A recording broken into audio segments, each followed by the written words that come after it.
So despite not responding to every single one of my comments because that would take a very long time, I do pay attention very closely to what the community is talking about. And most recently, the community has been very upset with Raiden's reveal because A, it's Raiden, and B, he doesn't necessarily look exactly what people were imagining he would look like in Injustice. I thought I'd give my thoughts on this because a lot of people are upset about this, even in my comment section. This is coming from a person who, before Injustice was announced, hadn't played a Mortal Kombat game in a very long time. I'm talking about since I was like 6 years old. The reason for it is because I wasn't necessarily interested in the fighting game genre. Now, Injustice 2 has intrigued me in the fighting game genre. I would now probably consider myself pretty invested in the fighting game genre. It started my YouTube channel, and I've been looking to play more and more fighting games as they come out. That's just to give you an idea that I don't necessarily have a bias towards Mortal Kombat. That being said, I'm a huge fan of Injustice, so it's possible I could have some type of bias towards Injustice, so keep that in mind. The general complaint about Raiden is that he's not a character that people wanted. He's a Mortal Kombat character, not a DC character. He's not a comic book character, and that's completely understandable. That's a valid complaint if you're a DC fan, but try not to be super negative about it. Try not to... I see people in some comment sections saying, wow, nobody wanted this character. No one's gonna download him. No one likes him. The character looks silly. All of that stuff, whilst if it's your personal opinion, doesn't really mean much on the grand scale of things, because at the end of the day, NetherRealm is a business. If it was true that nobody wanted the character, and if it was true that nobody was going to download the character, NetherRealm wouldn't want to market the character, so why would they leave him as a silhouette in the background? Why would they put him in Fighter Pack 2? Why would they even think about adding a second Mortal Kombat character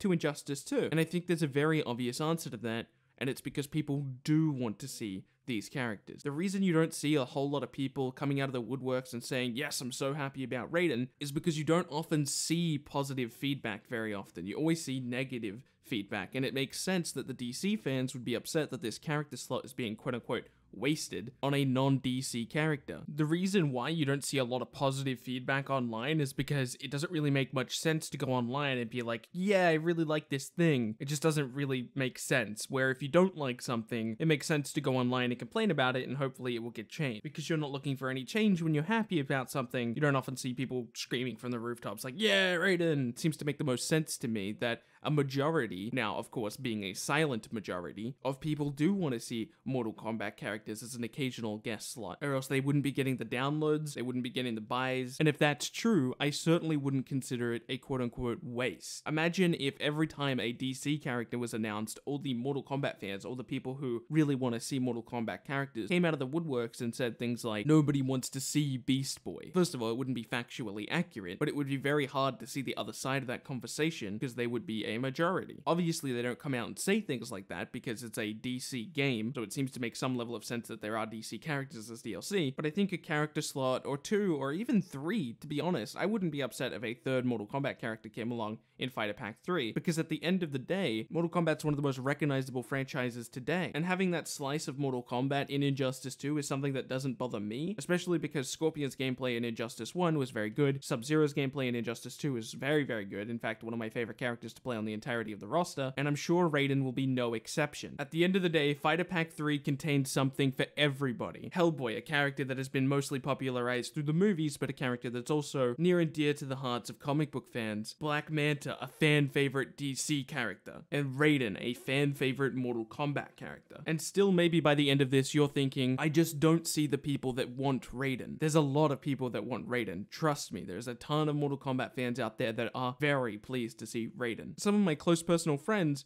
in fact, are those Mortal Kombat fans I'm talking about. In fact, a fellow YouTuber, Brusque Poet, is somebody who is very excited about Raiden, although doesn't necessarily like the new look they gave him, which I will talk about in just a moment. Just remember, if a character is revealed and it wasn't somebody you were necessarily looking forward to, that doesn't mean that character is quote-unquote bad. If that was the case, I would be complaining about literally every character that's been released in the game so far, because I was not looking forward to Red Hood, although I ended up liking his gameplay quite a lot. I was not looking forward to Starfire because I'm not a fan of the Titans. Well, I probably would be a fan of the Titans, but I haven't seen enough Titans related stories because I didn't grow up on the cartoons. Sub-Zero was not a character I was looking forward to because I had no expectations about him. Black Manta is not a character I'm looking forward to because I actually haven't seen a whole lot of content with him in it, and the character to me just isn't that exciting. But that being said, I'm sure his gameplay will excite me once I get a chance to use it, so I'm looking forward to trying that, I guess. I'm not looking forward to Raiden, but I'm gonna wait and see how his gameplay feels. I'm gonna wait and see what his gear looks like. I'm gonna wait and see his voice dialogues with the other characters, because that's actually a big deal to me as well. The only character I've actually ever looked forward to in any of these fighter packs is Hellboy, and that's because he was a massive surprise to me when watching Fighter Pack 2's trailer, and it's just something I wasn't expecting. Now you might be wondering after me saying all of that, am I even a DC fan? Of course I'm a DC fan. Barry Allen being one of my favorite fictional characters of all time. Characters that I would be looking forward to are people like Vibe, Ragman, and many others, but none of the characters that I was specifically hoping for ended up showing up in any of the fighter packs. Unless you count Red Hood, because I did have Red Hood on my wish list, not because I personally wanted him, but because the community really wanted him in Injustice 1 and didn't get him, and I wanted them to have that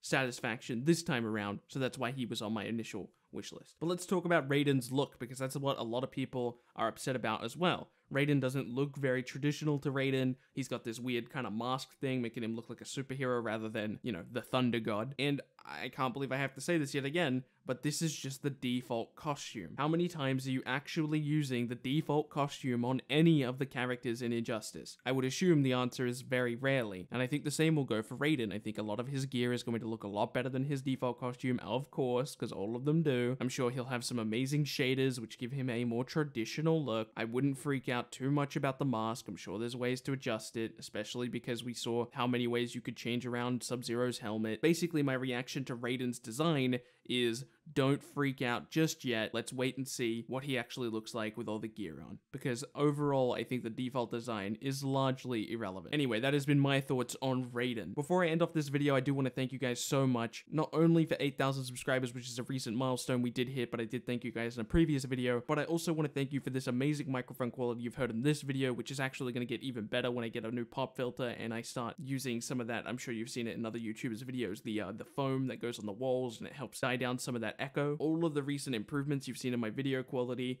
as of recent and future improvements you're going to be able to see moving forward is all thanks to you guys clicking on those videos, hitting the like button, doing all that stuff that you guys do, and I wouldn't be in the position that I am in today if it wasn't for you. So thank you guys so much. My name has been Bilbzy, and I will see you in tomorrow's video.